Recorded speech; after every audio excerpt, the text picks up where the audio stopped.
भीम उठिए।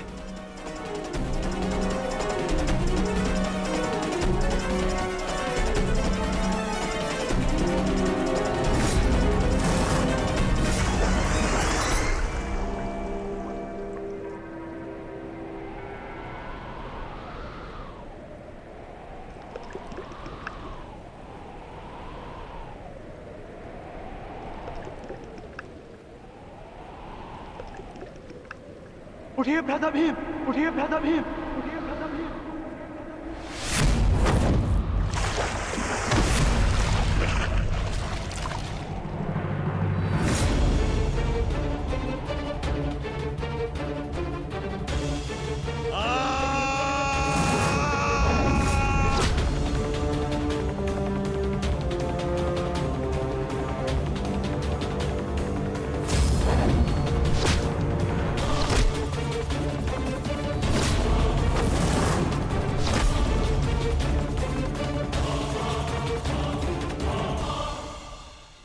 प्रतिज्ञा ली थी ना तुमने कि तुम मेरी जंगा तोड़ेगा।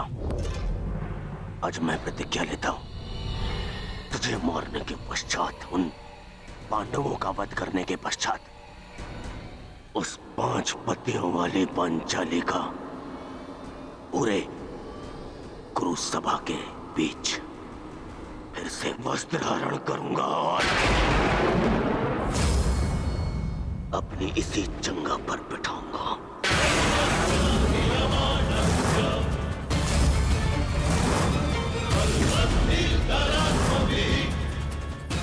ये श्रद्धांजलि है मेरे 99 भाइयों के लिए।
अधिकाराणां प्राप्त्यर्थं साम्राज्यार्थं न्यायानाम् अधिकाराणां प्राप्त्यर्थं साम्राज्यार्थं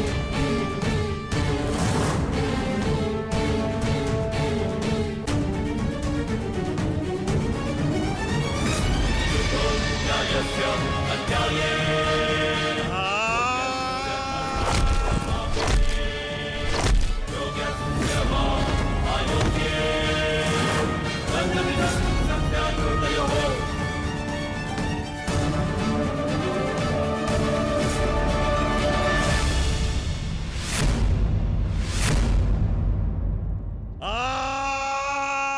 ये हो क्या रहा है? स्वयं स्वयं महाबली बलराम के होते हुए इस प्रकार नियम का उल्लंघन कैसे हो सकता है? बलराम को कुछ करना होगा। ये छल है बॉस।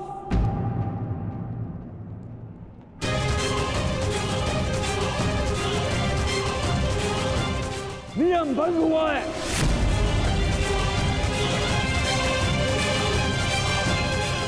रुक जाइए दाऊ। आपने कहा था कि जो नियम भंग करके विजय प्राप्त करेगा तो आप उसे दंड देंगे, किंतु अभी जय विजय का निर्णय नहीं हुआ है दाऊ। आप भीम को अभी दंडित नहीं कर सकते।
मित्र,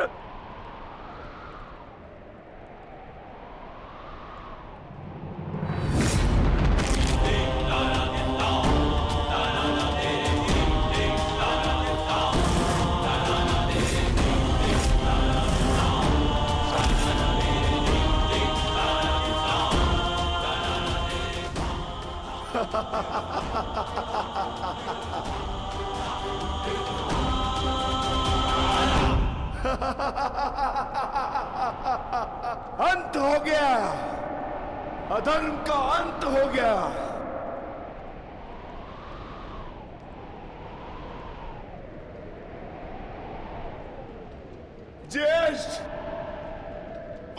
से कहना, मैंने अपनी प्रतिज्ञा पूर्ण कर ली।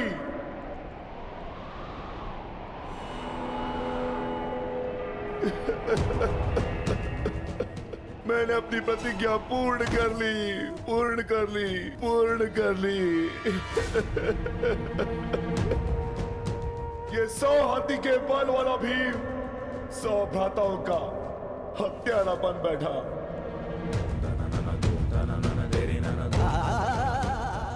आज ये देवपुत्र अपने भ्राताओं का रक्त पीने वाला राक्षस बन बैठा।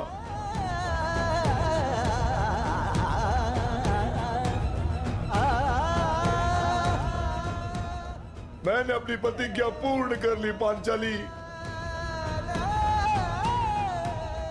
तुम्हारे अपमान का प्रतिशोध मैंने ले लिया। इस महायुद्ध में, इस महाभारत में मैं विजयी हो गया।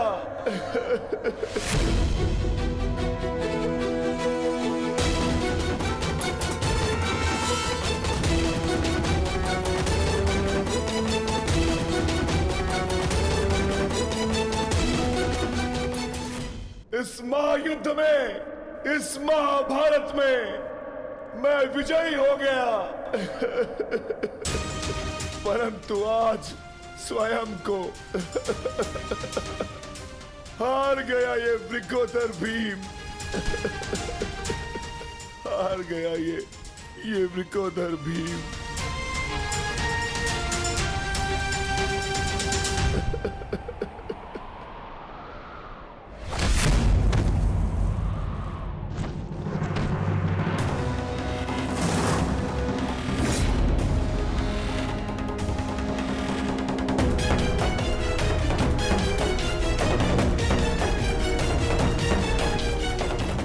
मैंने कहा था ना भीम, यदि किसी ने नियम तोड़कर विजय पाई तो मैं स्वयं उसके प्राण हर लूंगा।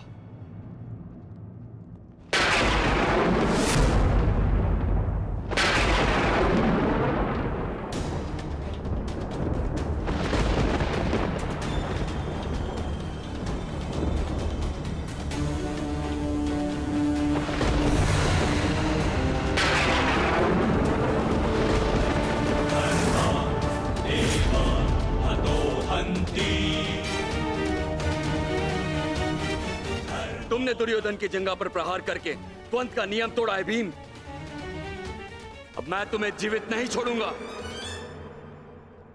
धर्म स्थापना के लिए यह आवश्यक था और मेरी प्रतिज्ञा पूर्ण होने के लिए भी माधव ने मुझे मार्ग दिखाया। परंतु यदि माधव के ज्येष्ठ मुझे यम के मार्ग पर भेजना चाहते हैं तो मैं उसके लिए भी सच्चा हूं। श्री बलराम। बलराम, अंत कर दो इस दुष्ट का। ये हत्यारा है। इसने मेरे 100 पुत्रों की निर्दयता से हत्या की है। जिन पांडवों ने मेरे वंश के वृक्ष की जड़ों को काटा है, काट डालो उनके वंश के वृक्षों को। ये क्या अनर्थ हो गया महादेव। आपके दिए गए वरदान के पश्चात भी ये माता अपने पुत्र, अपने दुर्योधन को उस कृष्णा के छल से नहीं बचा पाए। ये कैसा न्याय है आपका। इसने 100 पुत्रों के गर्वित पिता को पुत्रहीन कर दिया। इसने एक अंधे के सभी स्वप्नों को अंधकार में डाल दिया।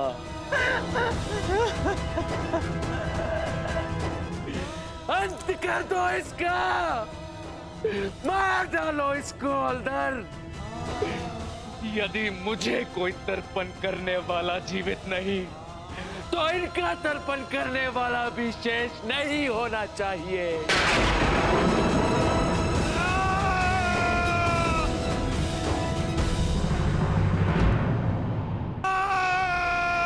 एक क्षण रुक जाइए दाऊ।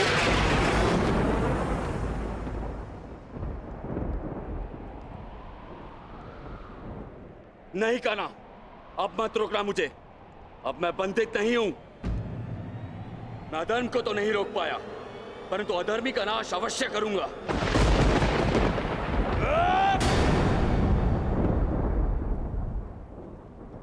किंतु अधर्म कहां हुआ है दाऊ?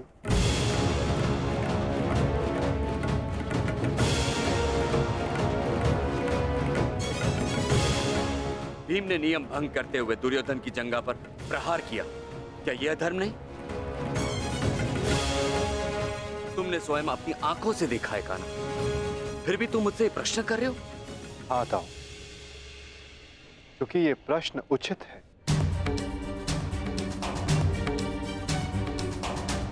माना कि गदा युद्ध में कमर से नीचे प्रहार करना गदा युद्ध के नियमों के विरुद्ध है, परंतु गदा युद्ध तो तभी समाप्त हो गया था दाऊ, जब दुर्योधन ने भीम के हाथों से गदा गिरा दिया था। किंतु उसके पश्चात क्रोध के कारण दुर्योधन निहत्थे भीम पर निरंतर गदा से प्रहार करते रहे। क्या यह उचित था दाऊ?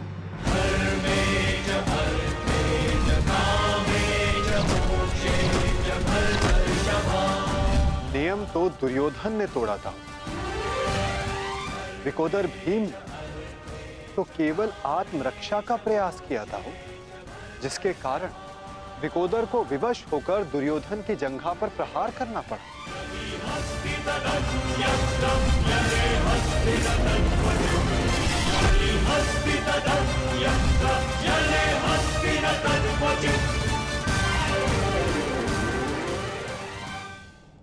और दाऊ, स्मरण रहे, नियमों को भंग करना तो दुर्योधन ने प्रारंभ किया। दाऊ, जब दो योद्धा आपस में युद्ध करते हैं तो वो एक दूसरे को उकसाते हैं, किंतु किसी की कुल वधू का मान मध्य में लाना और उसका अपमान करना क्षमा योग्य नहीं होता है दाऊ। आप क्या चाहते थे दाऊ? कि दुर्योधन इस युद्ध में विजयी हो जाए और पांचाली को अपनी जंघा पर बैठा?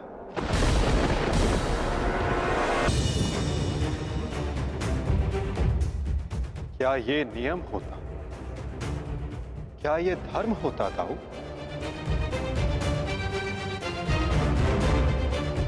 यदि ये दोनों युद्ध करना चाहते हैं तो करें। इस युद्ध का निर्णायक मैं बनूंगा। और स्मरण रहे, जिसने भी इस युद्ध में नियमों का उल्लंघन करके विजय पाई, उसे मैं स्वयं अपने हल से समाप्त कर दूंगा।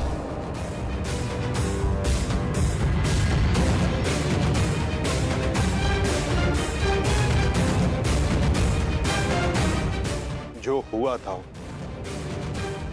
वही नियति थी और वही धर्म के हित में की गई नीति था।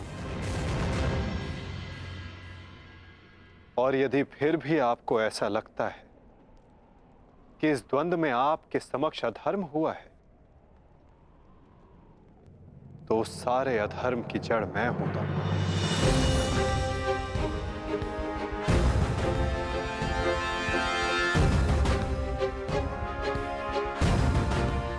तो पहले मेरा संहार कीजिए दाऊ। मैं इस दंड के लिए प्रस्तुत हूं।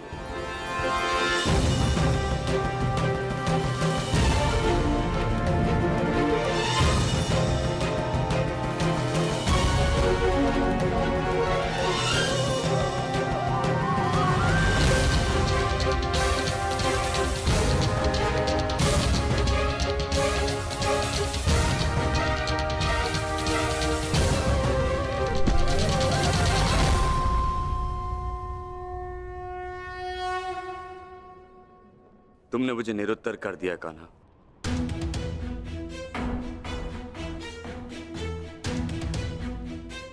परंतु निराश मैं अभी भी हूं।